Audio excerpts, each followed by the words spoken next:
People are questioning why the parents would sedate the other family members on May 3rd if there was a staged event happening.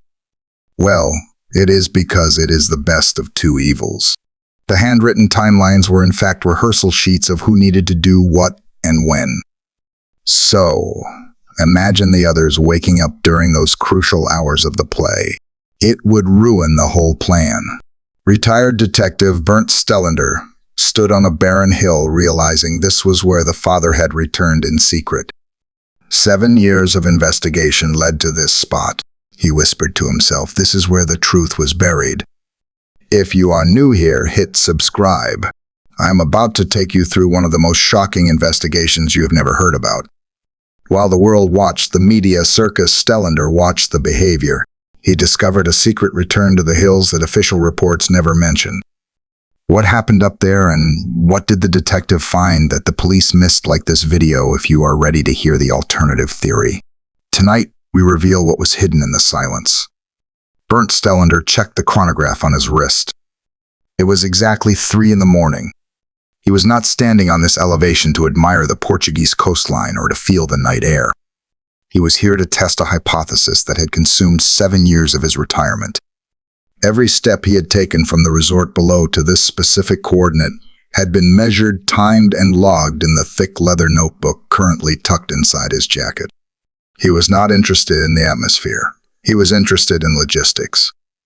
Could a man under extreme duress navigate this terrain in the dark within a specific window of time? Stellander had just proven that it was not only possible but likely. He turned his back to the ocean and faced the direction of the small town of Praia da Luz. From this vantage point, the layout of the streets below was a grid of tactical information. He located the roof of the Ocean Club Resort. He traced the imaginary line from apartment 5A to the tapas restaurant. Then he traced the secondary line, the one the police had ignored, the one that led directly to where he was standing. Stellander pulled a thermal imaging monocular from his pocket. He scanned the perimeter of the hill. He was looking for heat signatures, not of people, but of ground disturbance residues that might still linger in the density of the soil. If one knew how to look with the right equipment, though, after 7 years, he knew he was looking for ghosts of data rather than fresh evidence. He lowered the device and focused his mind on the man he called the primary subject, Gerry McCann. Stellander did not view him as a grieving father, but as a subject of behavioral analysis. He replayed the surveillance footage in his mind, not the crying on television, but the footage he had found in the archives of a Spanish news station. The footage showed Gerry McCann walking this very path, days after the disappearance at an hour when he claimed to be sleeping or making phone calls. Why would a man whose family member had been abducted walk away from the search zone? Why would he come here to a desolate spot with no people instead of searching the streets? Stellander began to walk again, pacing the perimeter of an old abandoned well. He moved with the precision of his military background. He stopped at a patch of earth that looked no different from the rest to an untrained eye. But Stellander knew the topography of this ground intimately. He had studied the geological surveys from 2007. He knew that this specific patch of earth had a density inconsistency. Someone had dug here. Someone had filled it back in. And someone had done it with haste. He crouched down, ignoring the dirt on his trousers. He took a small trowel from his kit. He was not digging to exhuming a body. That time had passed and the opportunity had been missed by the local authorities. He was digging to confirm a soil composition theory. He scraped the surface layer. He needed to know if the pH levels here matched the control samples he had taken from the Macon rental car's tires. If they matched, the link would be undeniable. The physical connection between the vehicle hired weeks after the event and this remote location would shatter the abduction timeline completely. Stellander stood up and sealed the soil sample in a sterile plastic bag. He labeled it with a marker sample, Bravo Sector 4. He placed it in his pocket. His mind raced back to the inconsistencies in the statements. The window, the shutter, the timeline, the friends. They were all noise, distractions. The truth was not in what they said. The truth was in where they went when they thought no one was watching. Gerry McCann had come here. He had stood exactly where Stellander was standing now. Stellander closed his eyes and tried to inhabit the mind of the subject. The panic, the adrenaline, the crushing weight of a plan formed in seconds. He checked his watch again. 30 minutes had passed since he arrived. In the scenario he was reconstructing, the subject would have had exactly 45 minutes to complete the task and return to the apartment before the alarm was raised. Stellander began his descent. He needed to verify the return trip. He moved quickly, matching the pace of a man in a hurry. He did not look at the moon. He did not listen to the wind. He focused only on the rhythm of his boots, hitting the hard ground. 1, 2, 3, 4. He counted the steps. As he reached the service road that connected the hill to the back of the resort, he stopped. A car passed by on the main road, its headlights sweeping across the asphalt. Stellander retreated into the shadow of a wall. He waited for the vehicle to pass. This reaction was instinct.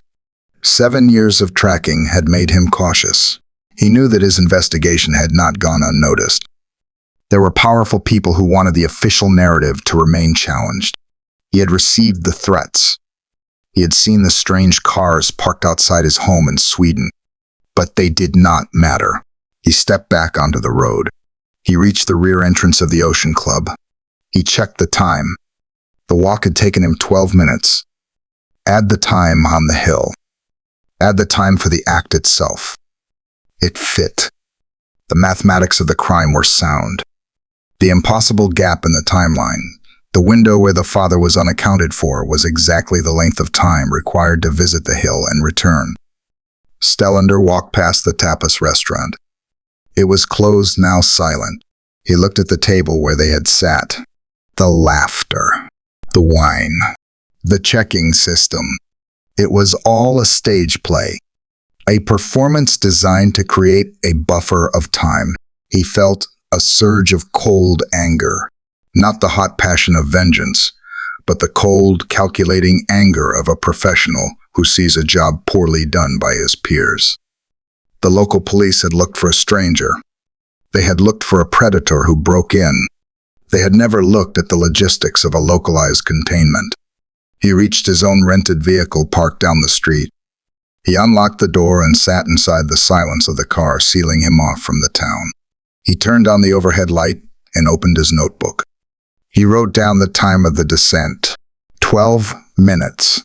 He underlined it twice. Then he turned the page to a fresh sheet.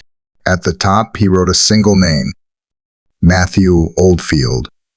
The man who had checked on the children but not seen the girl. The man whose statement was the linchpin of the timeline. If Stellander's theory about the hill was correct, then Oldfield was either blind or he was lying. Stellander started the engine. He did not turn on the headlights immediately. He sat in the dark, the engine idling. The pieces were aligning. The soil sample in his pocket felt heavy like a lead weight. It was the first physical tether he had to the truth. Tomorrow he would send it to the lab in Zurich. But tonight, he had one more stop to make. He needed to see the intersection where the witness claimed to see a man carrying a child. He needed to stand there and prove once and for all that the line of sight was impossible from where the witness stood. He needed to prove that the abduction sighting was a fabrication designed to send the police chasing shadows while the real activity was happening on the hill he had just left. He put the car in gear and drove slowly toward the intersection. The investigation had moved from the realm of theory into the realm of physical geometry. Stellander was no longer just analyzing behavior, he was measuring the physics of the lie. And the physics did not hold up. The evening of May 3, 2007, did not begin with a scream, but with the clinking of glasses. The group of 9 adults sat around the table at the tapas restaurant, a location chosen specifically for its proximity to the apartments. They were not strangers thrown together by chance. They were a unit, a collective of doctors and professionals who moved with the easy familiarity of long-standing friendship. Yet beneath the surface of shared appetizers and bottles of wine, there was a rigid structure to their relaxation. They had engineered a system, a rotation, a way to enjoy their adult freedom while their families slept nearby. Gerry McCann sat at the head of the table.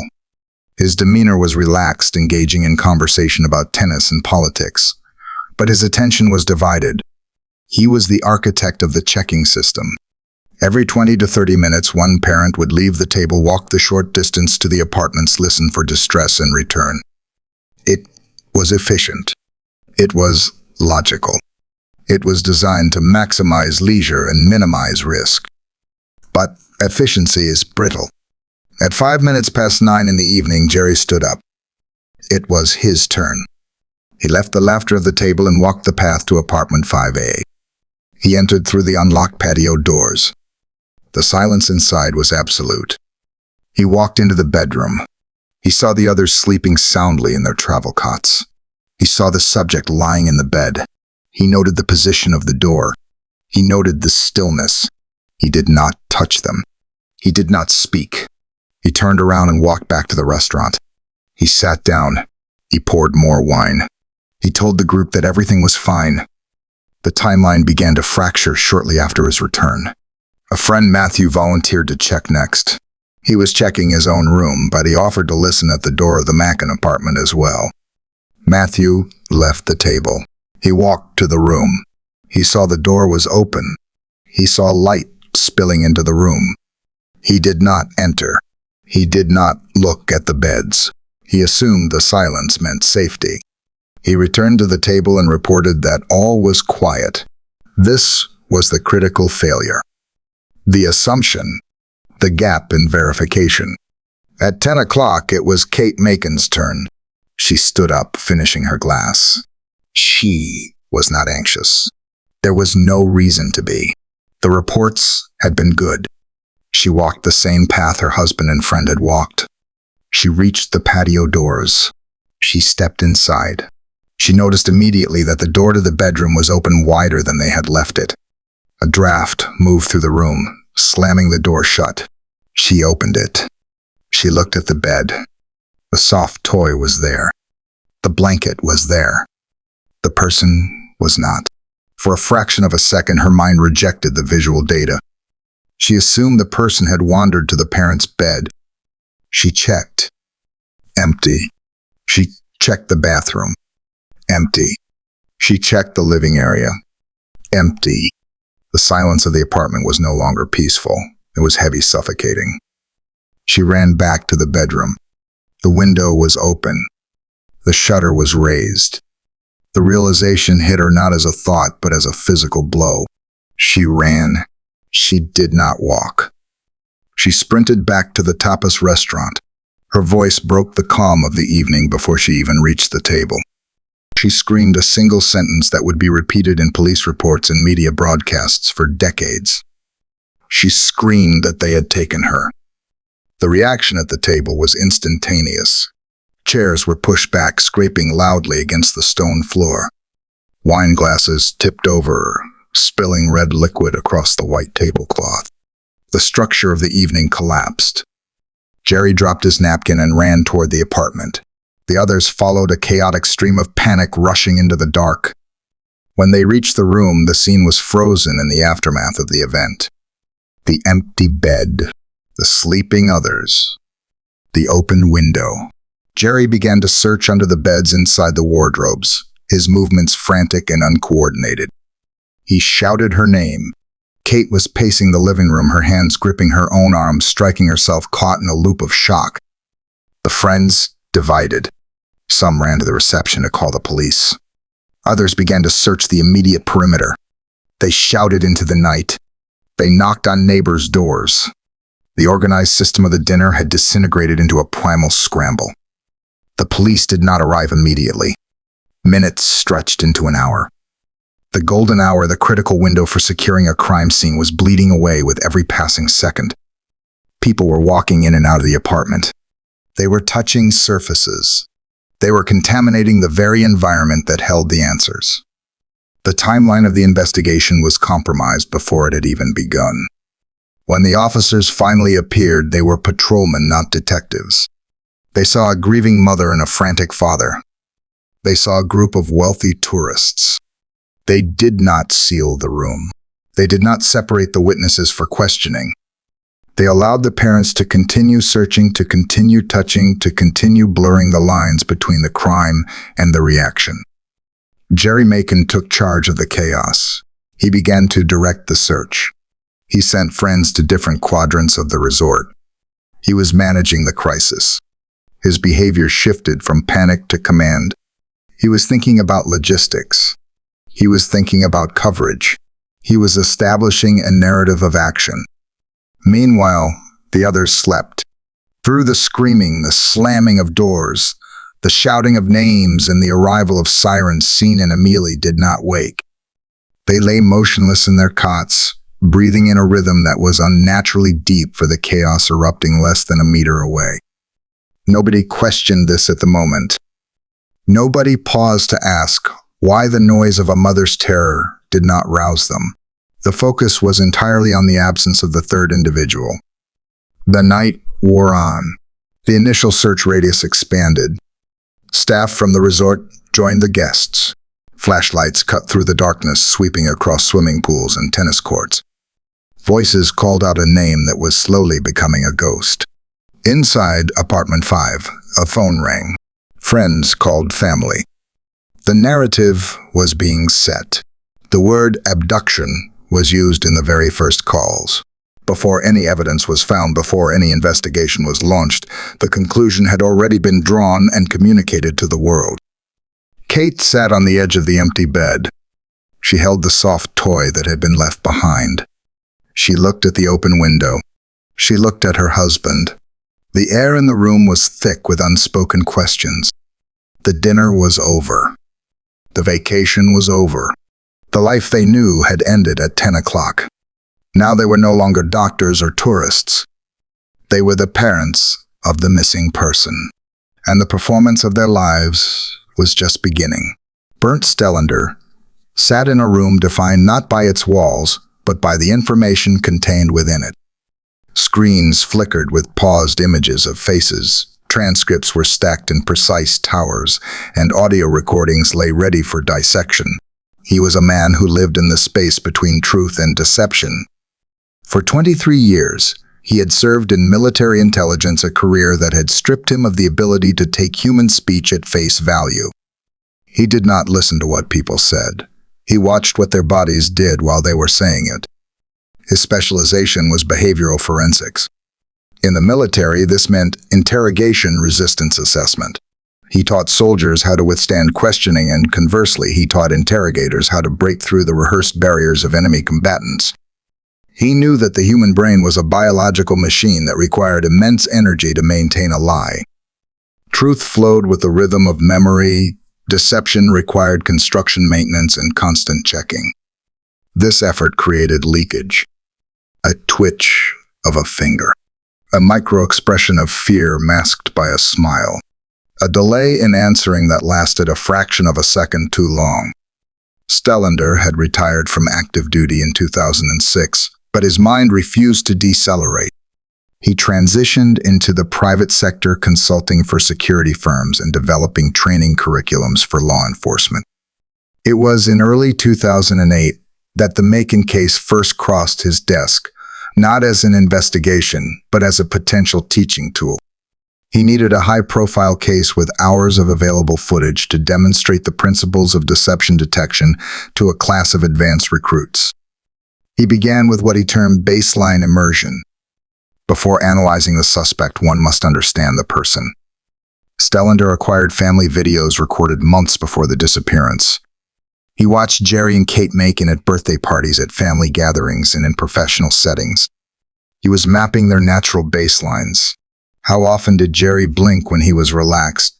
What was the pitch of Kate's voice when she was genuinely happy? How did they interact with each other when no crisis loomed over them? He spent weeks absorbing these baselines.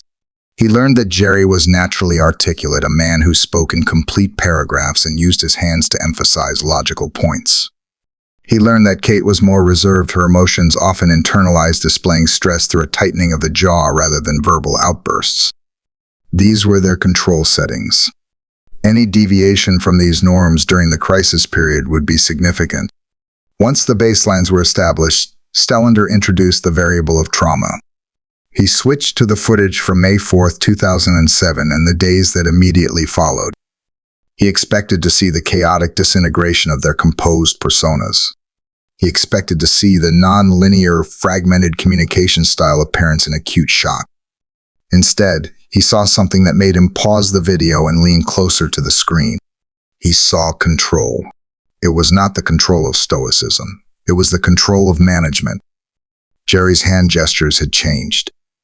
In the baseline footage, his hands moved in sync with his speech, illustrating his thoughts naturally.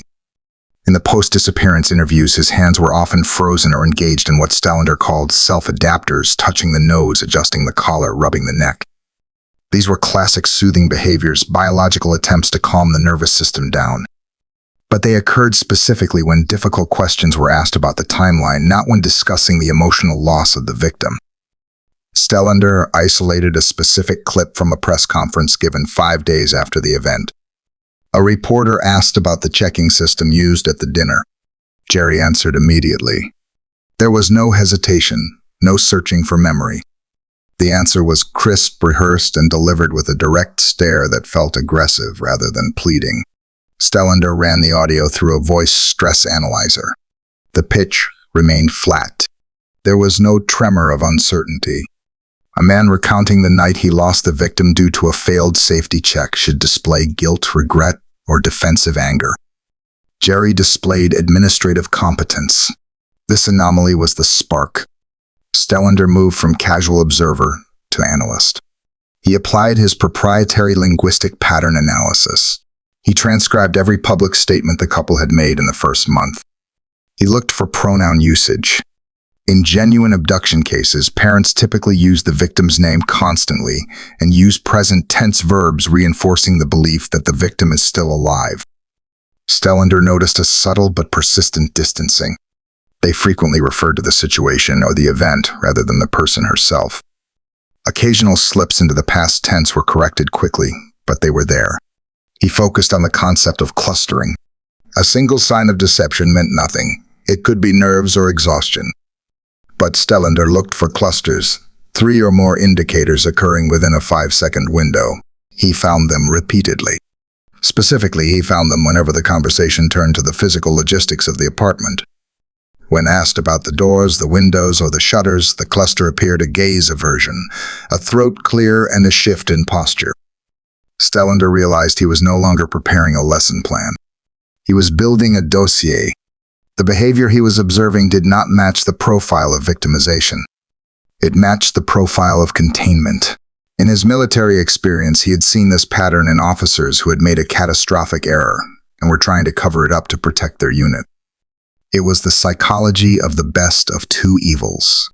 Admit to a mistake and lose everything, or construct a lie and hope to survive.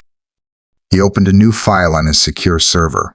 He named it simply the anomalous protocol.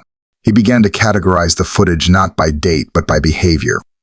He had a folder for grief simulation, a folder for narrative rigidity, and a folder for duping delight, the fleeting smile that appears when a subject feels they have successfully deceived an investigator. The pivotal moment came when he analyzed the interaction between the couple. In genuine shared trauma, couples tend to lean toward each other, seeking physical reassurance. They mirror each other's body language. In the footage Stellander analyzed, he saw a distinct lack of synchrony. They sat close, but their bodies angled away. When one spoke, the other remained rigid, monitoring the partner's words with an intensity that suggested they were checking for script adherence rather than offering support. Stellander sat back in his chair. The silence of his room was heavy. He knew the implications of what he was seeing. If his analysis was correct, the entire global investigation was chasing a phantom. The kidnapper did not exist. The predator was a narrative invention designed to mask a domestic reality. He was a man of logic, not intuition, but the data was leading him to a conclusion that terrified him. He picked up the phone and canceled his contract with a security firm for the upcoming semester. He cleared his schedule. He had found his case. It was not a cold case to him. It was an act of deception that was still being broadcast to the world. He would not investigate the crime scene yet. He would investigate the minds that had constructed the scene. He would become the shadow that followed their every digital footprint, looking for the crack in the armor that he knew eventually would have to appear. because no human being could maintain a performance of this magnitude forever without leaving a trace. The room was dark, illuminated only by the glow of the monitor. Stellander sat motionless, his eyes locked on the frozen image of two faces that had become the most recognizable in the Western world. He was not looking at them as victims. He was looking at them as performers in a high-stakes drama where the script was being written in real time. He pressed play. The footage was from a press conference held exactly 14 days after the disappearance. The camera zoomed in on Kate McCann. She was holding a toy, a soft cat that belonged to the missing person. Stellander watched her hands. They were gripping the toy with a force that turned her knuckles white. This was expected. This was consistent with trauma. But then he watched her eyes. He slowed the playback speed to 25%. He watched the sequence of the blink. In genuine grief, the eyes typically swell, the blinking becomes heavy and wet, and the gaze turns inward or down, disconnecting from the immediate environment. Here the blinking was rapid, fluttery. Stellander counted the blinks in a 10-second interval. 18 blinks. This was not grief. This was acute anxiety. The difference was subtle to a layman, but to a specialist in behavioral forensics, it was the difference between mourning a loss and fearing exposure. He forwarded the tape to a moment where a journalist asked a specific question about the timeline of the evening. "Can you walk us through the checks you made?" the reporter asked. Stellander watched the transformation. He called this contextual emotional switching. In the second before the question, Kate appeared to be on the verge of collapse, her face contorted in agony. The moment the question regarding logistics landed, the agony vanished. Her face smoothed, her posture straightened. She looked directly at the reporter and answered with the precision of a surgeon. "We checked every 20 minutes, she said. The delivery was cold, factual, and completely devoid of the emotional debris that had been present a second earlier. Once the answer was delivered, she slumped back and the mask of agony returned as if a switch had been flipped. Stellander rewound the clip. He played it again and again. The transition took less than 1 second. The human brain does not process genuine trauma in binary states. One does not pause grief to answer a logistical question and then resume grief. The emotion bleeds into everything. The fact that she could compartmentalize so completely suggested that the grief was being projected, not experienced. He made a note in his log: subject displays selective competence. He moved to the next clip. This one focused on Gerry McCann. The father was speaking about the guilt he felt for leaving the children alone. "We made a mistake," he said. "We were naive." Stellander focused on the forehead. In genuine remorse, the inner eyebrows pull up and together, creating a specific wrinkling pattern in the center of the forehead known as Darwin's grief muscle. Gerry's forehead remained smooth. His mouth was saying the words of regret, but his upper face was displaying anger. Stellander zoomed in on the mouth. As Gerry finished the sentence about being naive, the corner of his lip twitched upward. It was a micro-expression lasting less than 1/5 of a second, a unilateral smirk. In the trade, this was known as duping delight. It was the subconscious leak of satisfaction that occurs when a liar feels they are successfully selling a narrative to a gullible audience. Gerry was not feeling guilt. He was feeling superior. He believed he was controlling the room. Stellander switched to a split-screen view. On the left, he placed footage of a mother he had interviewed years ago whose family member had been genuinely abducted by a stranger. On the right, he placed the McCanns. The contrast was visceral. The mother on the left was messy. Her sentences were broken. She repeated herself. She pleaded with the camera, begging the abductor directly. She did not care about the police, the media, or her own appearance. Her sole focus was the child. On the right, the McCanns were managed. They spoke in sound bites. They stayed on message. They rarely addressed the abductor directly. Instead, they addressed the public, asking for information. They were managing a campaign, not pleading for a life. Stellander focused on their language. He pulled up the transcript of their first television interview. He ran a search for the word gone. It appeared 12 times. He ran a search for the word taken. It appeared 3 times. They were comfortable with the passive state of the victim being gone, but they hesitated to use the active verb of a stranger taking her. Then there was the clustering. Stellander identified a specific minute in the interview where the interviewer asked about the shutter on the window. Was the shutter? Forced the interviewer asked. In that single minute, Stellander marked 7 distinct deception indicators. Gerry touched his ear. Kate looked down and to the right. Gerry cleared his throat. Kate shifted her weight in the chair. Gerry answered the question with a question, asking for clarification. Kate blinked rapidly. Gerry touched his nose. 7 indicators in 60 seconds. This was a hot spot. The shutter was a lie. The window was a lie. The physical entry point of the abductor was the center of their anxiety. Stellander leaned back, the blue light of the screen reflecting in his tired eyes. He was watching a theater of grief. They were acting out the role of bereaved parents, but they were bad actors. They had learned the lines, but they did not understand the character motivation. They thought grief was about crying and looking sad. They did not understand that grief was about loss of control. And these 2 people were in absolute control. He opened a new video file. This was raw footage, B-roll, captured by a news crew while the cameras were setting up. The McCanns did not know they were being recorded. They were sitting on a sofa waiting for the interview to begin. They were not crying. They were not holding hands. Gerry was checking his watch. Kate was smoothing her hair. They looked bored. They looked like 2 professionals waiting for a meeting to start. Then the director shouted action, and the transformation occurred. The shoulders dropped. The faces fell. The tears, or the attempt at tears, began. Stellander felt a chill that had nothing to do with the temperature of the room.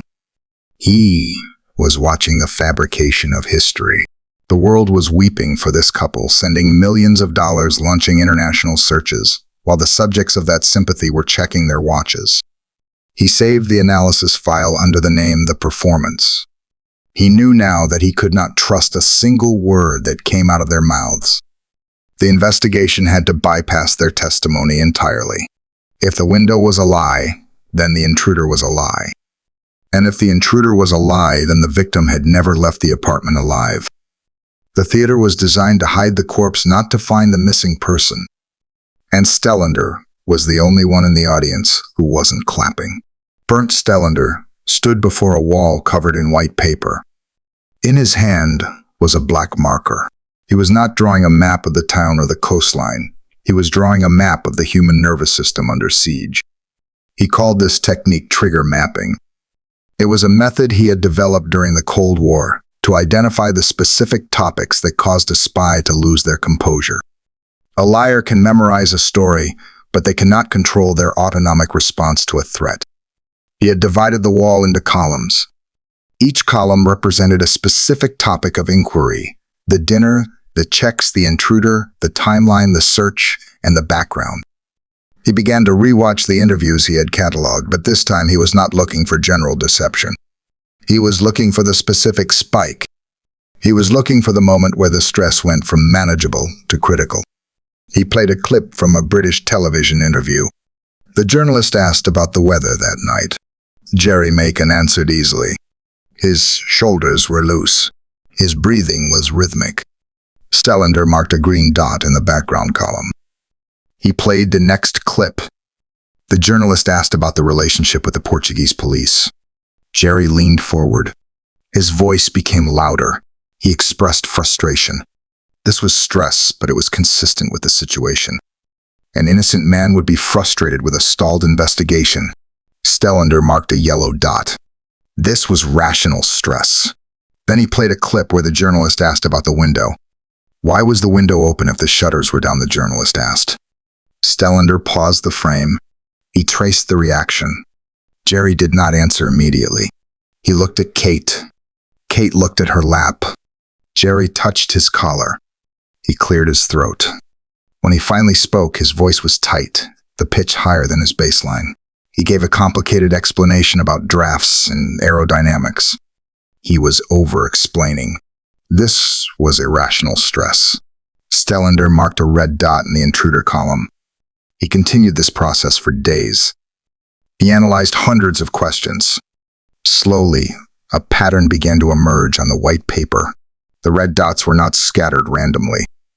They were clustering around 3 specific areas. These were the landmines in the narrative. These were the topics that the subjects were terrified to touch. The first cluster was the timeline between 9 o'clock and 10 o'clock. Every time a question drilled down into the specific movements of the father during that hour, the red dots appeared. The defensive behavior spiked. The answers became vague. I can't recall exactly, or it was around that time. This told Stellander that the alibi for that hour was soft. It was a fabrication that had not hardened into a fact in their minds. The second cluster was the furniture. This was an oddity that Stellander had not expected. Whenever the position of the sofa or the cots was mentioned, the parents displayed a blocking behavior. They would cross their arms or cover their mouths. Why would furniture cause stress? Stellander deduced that the furniture had been moved. And if it had been moved, it was moved for a reason. To stage a scene, to hide a stain, to block a view. The furniture was not just background, it was a prop in the stage play. But the third cluster was the most volatile. The third cluster centered on questions about the search area. Stellander played a clip from a lesser-known interview with a Spanish broadcaster. The reporter asked a simple question. Did you search the hills behind the resort? The reaction was instantaneous. Gerry stopped moving. His blink rate dropped to 0. He stared at the reporter with an intensity that bordered on hostility. We searched everywhere, he said. The answer was short. It was a shutdown. He did not elaborate. He did not say we looked near the rocks or we looked near the beach. He simply killed the topic. Stellander rewound the tape. He watched it again. The hostility was a defense mechanism. It was the reaction of a man guarding a gate. Stellander looked at his wall. The column labeled search location was almost empty of green dots. Every time a specific location outside the immediate resort was mentioned, the stress spiked. He realized then that the map on his wall was also a map of the crime. The timeline cluster told him when. The furniture cluster told him how. And the search cluster told him where. They were not afraid of the police finding the kidnapper. They were afraid of the police looking in the wrong place, or rather the right place. The anger Gerry displayed when asked about the hills was not the anger of a grieving father feeling helpless. It was the anger of a guilty man feeling cornered. Stellander stepped back. The white paper was now a field of red dots. The data was shouting at him. The narrative of the abduction was a circle designed to keep everyone looking inside the apartment or at a phantom predator. But the trigger map pointed outward. It pointed to the time the father was unaccounted for. It pointed to the manipulation of the physical space in the room. And it pointed like a compass needle to the landscape that had been ignored. He picked up his marker and drew a thick black circle around the search location column. This was the weak point. The timeline could be fudged. The furniture could be explained away. But the land was absolute. If the body was in the hills, no amount of media management could move it. Stellander felt the thrill of the hunt. He was no longer listening to their words. He was listening to their fear. And their fear was telling him exactly where to go. He took a fresh sheet of paper. He wrote a single sentence in the center, follow the aggression. He would not look where they pointed. He would look where they defended. He would go to the place that made them stop blinking. He would go to the hills. The trigger map had unlocked the geography of the lie, and now Stellander had a destination. The investigation was no longer about finding a missing person. It was about finding what had been hidden in the blind spot of the world's attention. The timeline of a crime is usually a chain of seconds, but Stellander was looking for a gap of hours. He sat at his desk, the surface covered in transcripts from the Portuguese police files. He was not looking at the night of the disappearance anymore. He had moved his focus forward 4 days past the event to the morning of May 7th. This date was significant because it was the day the behavior shifted. Until May 7th, the father, Gerry McCann, had been frantic, visible, and constantly surrounded by friends or media. But on the morning of May 7th, he vanished from the public eye for a specific interval. The police logs accounted for this time with a single vague entry: subject walking on the beach. Stellander pulled up the digital archive of a Spanish news network. News crews had descended on the town like vultures, filming everything, even when there was nothing to film. They captured hours of B-roll footage, shots of the streets, the resort exterior, and people moving in the background. It was in this discarded footage that Stellander found his ghost. He scrubbed the video forward. The time code in the corner read 6:43 in the morning. The sun was just rising, casting long shadows, but the street was empty. Then a figure entered the frame from the left. Stellander paused the video. He zoomed in. The posture was unmistakable. The stride was long and purposeful. It was Gerry. But he was not walking toward the beach. The ocean was to the south. Gerry was walking north. He was walking away from the water, away from the town center, and directly toward the service road that led to the uncultivated hills. Stellander checked the police statement again, walking on the beach to clear head. The statement was a lie. A direct, verifiable lie regarding location. Why lie about a morning walk, unless the destination of the walk was the point of the concealment? Stellander began to construct a minute-by-minute account of that morning. At 5:15 in the morning, Kate was seen on the balcony. At 5:30, Gerry spoke briefly to a detective. At 6:22, Gerry left the apartment alone. The Spanish footage captured him at 6:43 heading north. The next confirmed sighting of Gerry was not until 8:17 in the morning, when he returned to the apartment to change his shoes before a police interview. Stellander did the math in his head. From 6:22 to 8:17, almost 2 hours. Specifically, 94 minutes of unaccounted time. 94 minutes where the father of a missing person was off the grid alone, walking in a direction that had no search value, carrying nothing visible, but moving with the determination of a man on a mission. 94 minutes was a lifetime in a cover-up. It was enough time to walk to the hills. It was enough time to locate a pre-dug site. It was enough time to check on something hidden. It was enough time to return. Stellander played the footage again. He watched the hands. Gerry's hands were empty. He was not carrying a shovel or a bag. This suggested that the primary work had already been done, or that this was a reconnaissance trip. A check. A verification that the secret was still safe. Stellander looked at the shoes. In the video, Gerry was wearing dark trainers. When he arrived at the police station 2 hours later, he was wearing deck shoes. Why change shoes after a walk unless the terrain of the walk was not the clean sand of a beach, but the rough red clay of the hills that would leave a stain? The anomaly was glaring. The police had never asked for the shoes. They had never checked the soles for soil samples. They had accepted the beach alibi because it fit the narrative of a grieving father seeking solace by the ocean. They had not looked at the compass direction. Stellander felt the cold clarity of the investigator who sees the loose thread. The 94 minutes were not empty time. They were the operational window. This was the time when the narrative was secured. While the world was waking up to another day of searching for an abductor, the subject was walking into the wildlands to ensure that the abduction story remained the only story. Stellander wrote a new entry in his log, the Monday morning gap. He underlined the words, 94 minutes. This was no longer a theory of opportunity. It was a timeline of execution. The father had left the stage. He had gone behind the curtain. And now, Stellander knew exactly where the curtain was.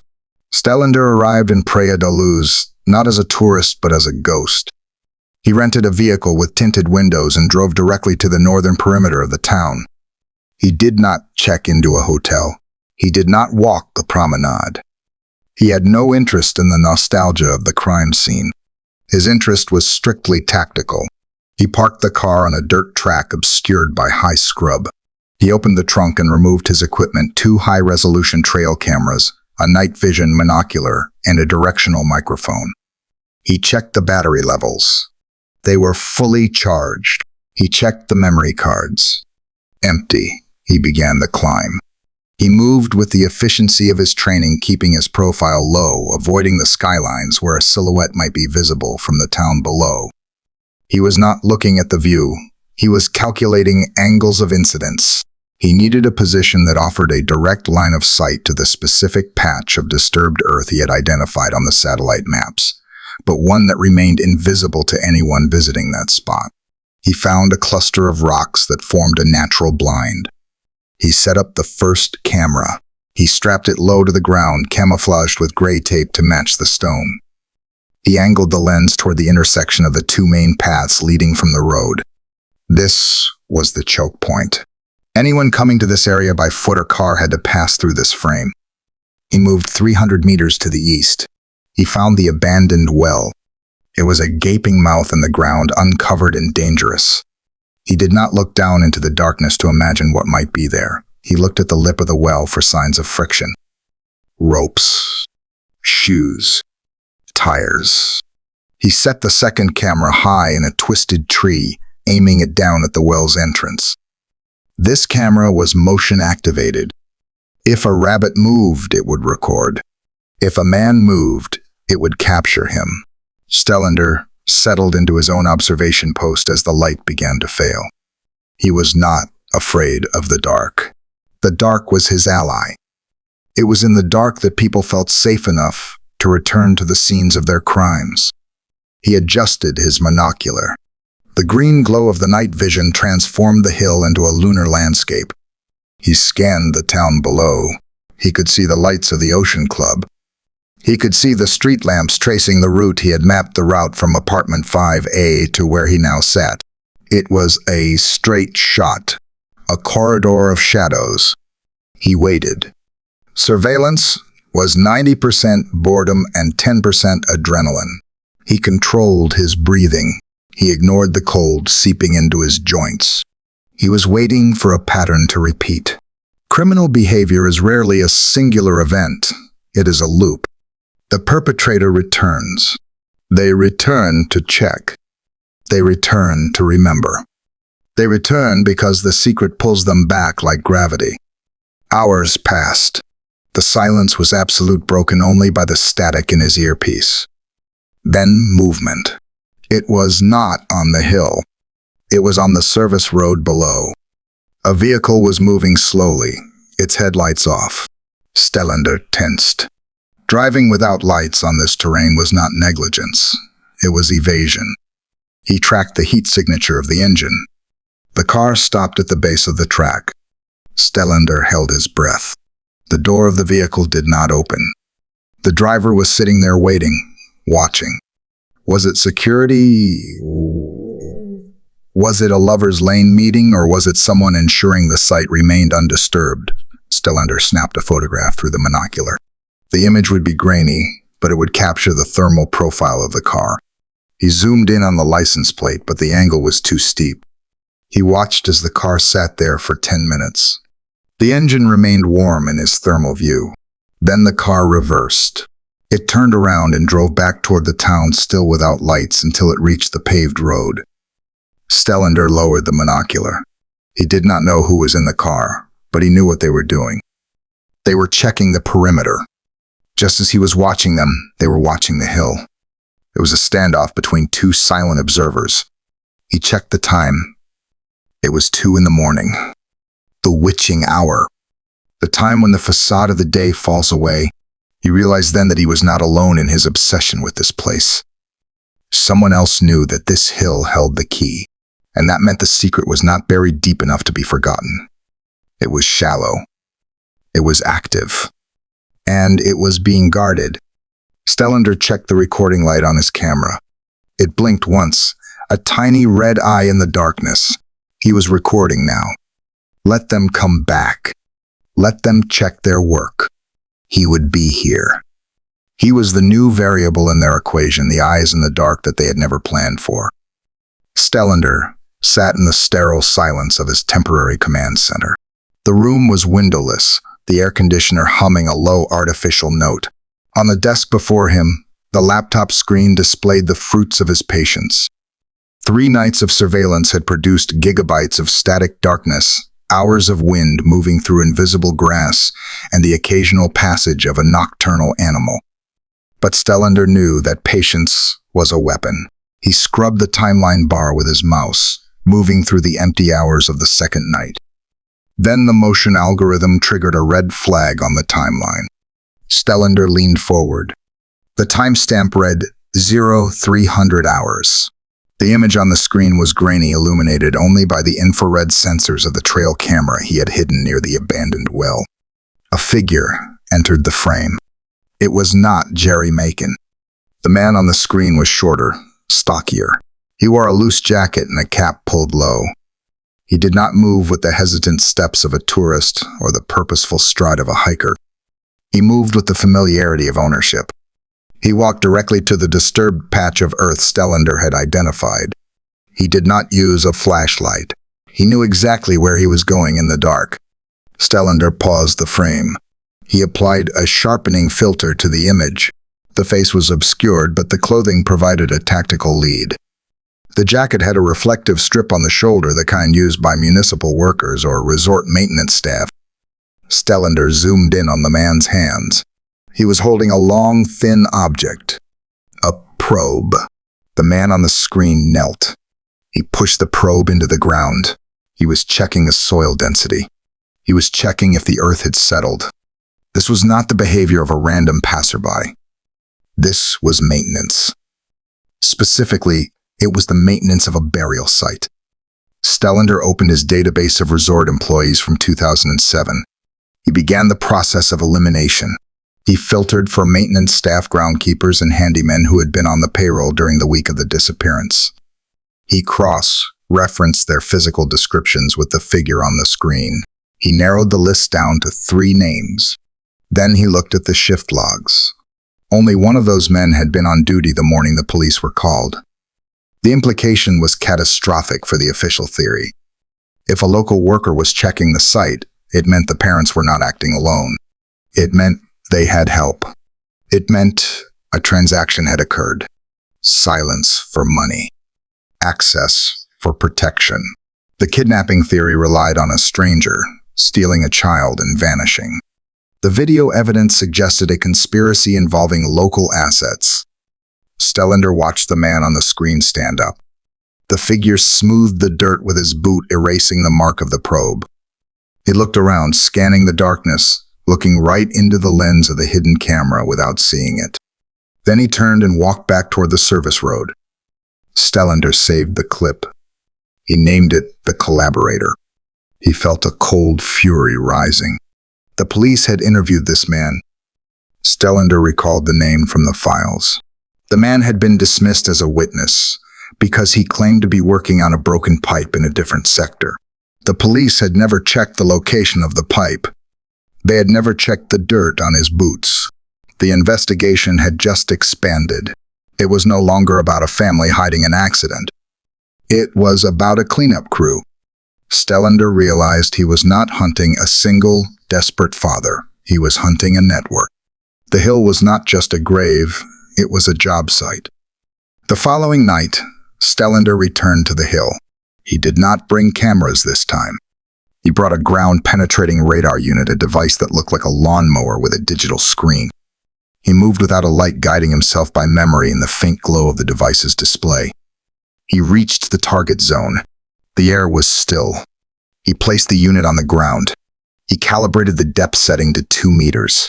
He began to push the machine across the surface of the soil. He moved in a grid pattern, north to south, then east to west. He was scanning for anomalies in the dielectric properties of the Earth. The screen painted a picture of the underworld. The top layer was consistent, compacted soil and rock. But as the radar waves penetrated deeper, the image shifted. At a depth of 1 meter, the smooth lines of the strata were broken. The display showed a jagged interruption, a void, or rather a space where the Earth had been removed and thrown back in without the natural compression of time. Stellander stopped. He looked at the coordinates on the screen. The disturbance was roughly 1 meter wide and 2 meters long, the dimensions of a small grave. He knelt and took a stainless steel soil core from his pack. He needed a physical sample from the anomaly. He pushed the core into the center of the disturbance. It required force to break through the sun-baked crust, but beneath the surface the soil was looser. He twisted the handle, locking the sample inside the tube. He pulled it out. He ejected the cylinder of earth into a sterile tray. He shone a low-lumen penlight on the dirt. To a layman, it was just brown earth. To Stellander, it was a forensic history book. The soil layers were mixed. Topsoil was found at the bottom. Clay was found at the top. The natural order had been inverted. Then he saw the white flecks. They were tiny, almost microscopic crystals mixed into the red clay. Stellander took a chemical reagent kit from his pocket. He selected a vial designed to test for alkaline substances. He dropped a pinch of the soil with the white crystals into the vial. He shook it. The liquid turned a violent blue. Bleach. Someone had poured gallons of industrial-strength bleach into the hole before filling it. Bleach destroys organic matter. It breaks down DNA. It masks the scent of decomposition from cadaver dogs. It is the specific tool of someone trying to erase biological history. Stellander stared at the blue liquid. The presence of bleach in the middle of a barren hill was not a geological accident. It was proof of intent. Nature does not bleach the earth. Only humans do. And they only do it when they are afraid of what the earth might say. He packed the samples with extreme care. He wiped the machine. He erased his own footprints. He had found the physical scar of the crime. The radar had seen the ghost in the ground, and the chemistry had confirmed the attempt to exorcise it. He stood up. The weight of the equipment felt lighter now. He had the evidence. The hill was silent, but the ground was screaming. The parents had said their daughter was taken. The maintenance worker had checked the site. But the earth proved that something had been put here and then chemically annihilated. Stellander began the descent. He did not look back. There was nothing more to see. The truth was not in the view. It was in the vial in his pocket. The investigation had moved from theory to chemistry. And chemistry did not lie. Stellander sat before the glow of the high-definition monitor in his office.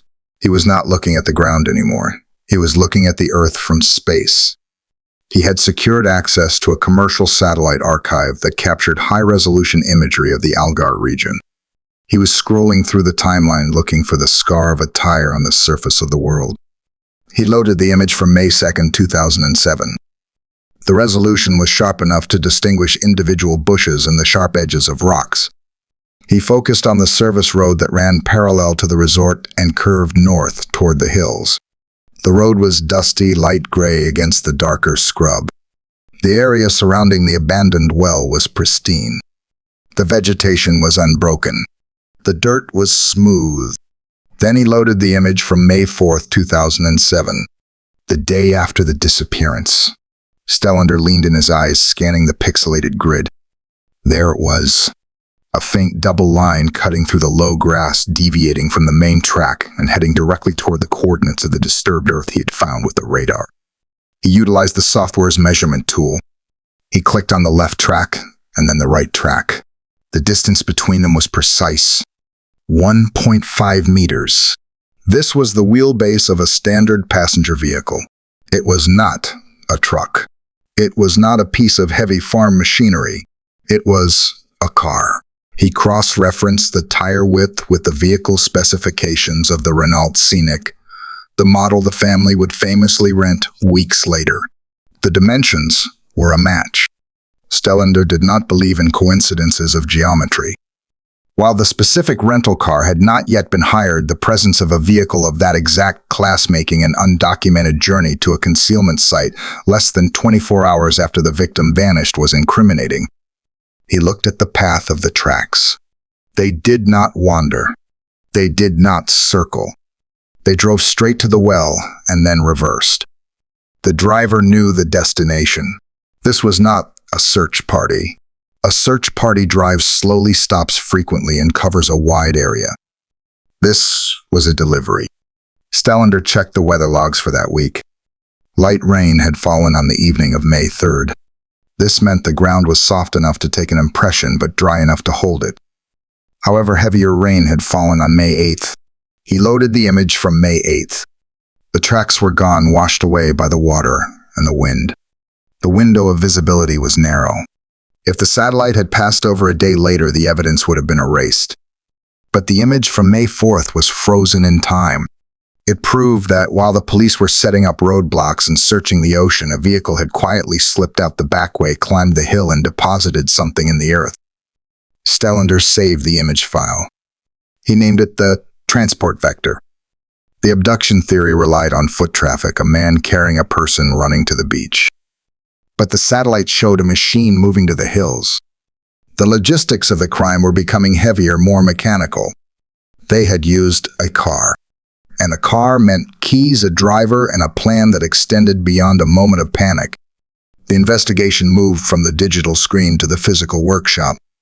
Stellander stood in a rented garage where he had constructed a full-scale replica of the window and shutter system from apartment 5AA. He was not interested in the view through the window. He was interested in the physics of opening it.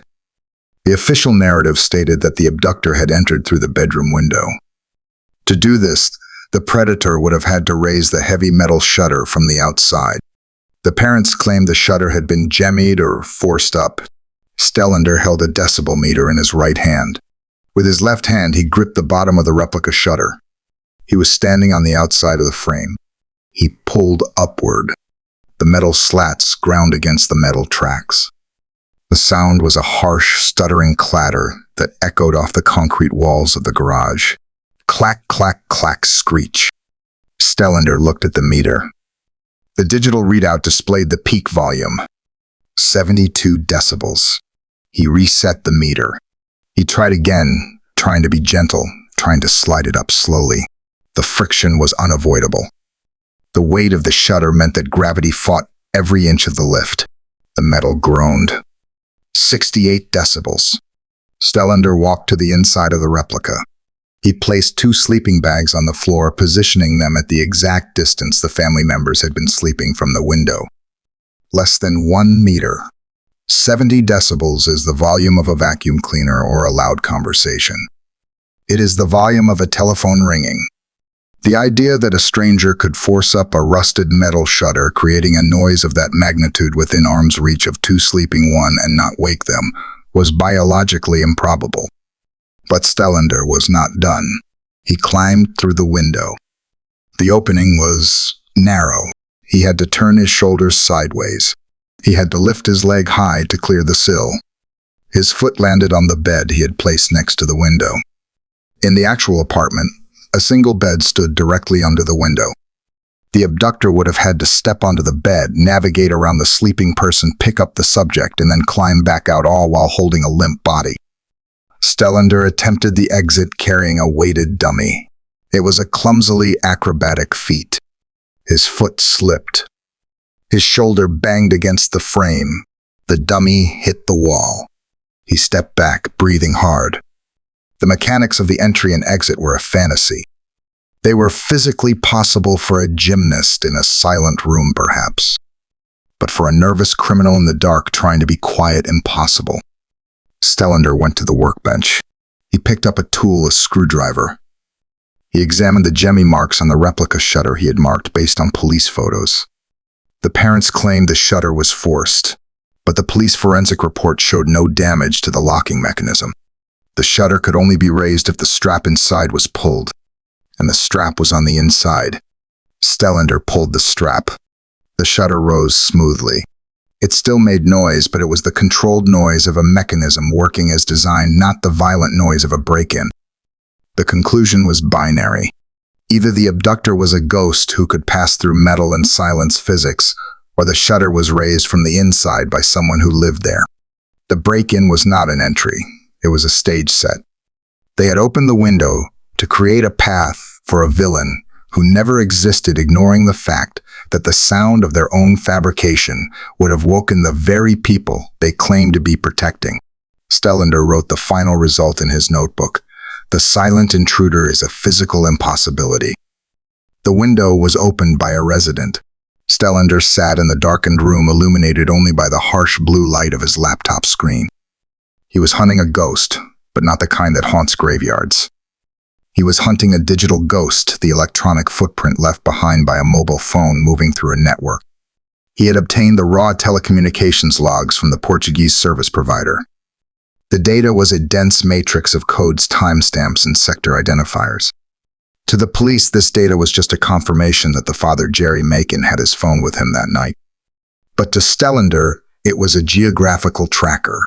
He opened a mapping software and overlaid the cell tower coverage zones onto the map of the town. Sector Alpha covered the Ocean Club and the Tapas restaurant. Sector Bravo covered the northern perimeter and the uncultivated hills. The handover between these two sectors was sharp. Due to the topography of the land, a phone would not connect to Sector Bravo unless it physically moved out of the valley and onto the higher ground. Stellander scrolled to the critical hour of the disappearance. The timeline established by the Tapas 7 stated that between 9 o'clock and 10 o'clock, the parents and friends were dining, leaving only for brief checks. He found the log entry for 9:27 in the evening. Gerry's phone had initiated a data handshake. It was a brief connection, perhaps checking for emails or a signal pulse. But the connection did not go to Sector Alpha. It went to Sector Bravo. Stellander froze. He cross-referenced the technical specifications of the tower. For the phone to ping Sector Bravo, the device had to be located at least 400 meters north of the restaurant. It was technically impossible for a phone sitting at a dinner table in the valley to connect to the mast serving the hills. This single line of code destroyed the alibi. At 9:27, the time when Gerry was allegedly sitting with his friends or briefly checking a room, his phone was on the road to the concealment site. Stellander looked for the duration of the gap. The witness statements were a mess of contradictions. Some said he was gone for 5 minutes. Others said it was longer. But the network did not lie. The phone was absent from Sector Alpha for exactly 47 minutes. 47 minutes. It was not the 94 minutes of the morning walk he had discovered earlier. This was the evening window. This was the execution window. 47 minutes was enough time to leave the dinner move, the subject to a temporary holding location, perhaps the very place where the phone pinged Sector Bravo and returned before the alarm was raised. Stellander realized the genius of the timeline manipulation. The parents had focused the world's attention on the 30 minutes after 10 o'clock. But the crime had not happened then. The crime had happened in the silent 47 minutes before the scream. The checking system was not a safety measure. It was a clock to measure the window of opportunity. He typed a new entry into his case file. The location of the device contradicts the location of the witness. The father was not at the table. He was in the dark, and his phone had whispered his true location to a tower on the hill. Stellander knew that machines could be debated. Signals could be called glitches. He needed something primal. He needed a sensor that had evolved over millions of years to detect exactly one thing: the chemical signature of death. He brought in Martin, a specialist handler from the UK, and his English Springer Spaniel. The dog was not a pet. It was a calibrated instrument. It had been trained to ignore food, toys, and living people. It responded only to cadaverine, the specific chemical compound released by human decomposition. They did not start at the apartment. They started on the service road, the same dusty track where Stellander had seen the tire marks on the satellite image. The morning was still. Martin gave the command. The dog began to work. It moved in a zigzag pattern, nose low to the ground, tail working like a metronome. Stellander walked 10 paces behind, watching the animal's body language. For 20 minutes, the dog found nothing. It was just a dog on a walk. Then, as they approached the curve in the road that led to the abandoned well, the animal's behavior changed instantly. The tail stopped wagging. The body became rigid. The dog lifted its head, testing the air. It abandoned the zigzag pattern and moved in a straight line toward the edge of the road. It stopped at a specific patch of scrub. It looked at the handler. It barked. Once. sharp and clear. This was the alert. Stellander checked his GPS coordinates. This was exactly to the meter where the satellite imagery showed the car had stopped on May 4th. The dog was smelling the residual scent transfer from a vehicle that had not been there for years. The scent of death had seeped from the trunk of the car, settled into the dust, and survived the rain and the sun. Martin gave the command to continue. The dog ran up the narrow path toward the well. It did not hesitate. It ran directly to the area of disturbed earth Stellander had identified with the radar. The dog stopped. It circled the patch of bleached soil. It began to scratch at the ground, whining. The reaction was visceral. The concentration of the scent here was stronger. Stellander felt a heavy weight settle in his chest. Forensic dogs are not admissible as sole evidence in many courts, but in the court of truth they are absolute. The dog did not know the politics of the case. It did not know the media coverage. It only knew that human remains had been at this location. The chain of evidence was now complete. The timeline gap provided the opportunity. The cell tower provided the location. The satellite provided the vehicle. And now the dog provided the cargo.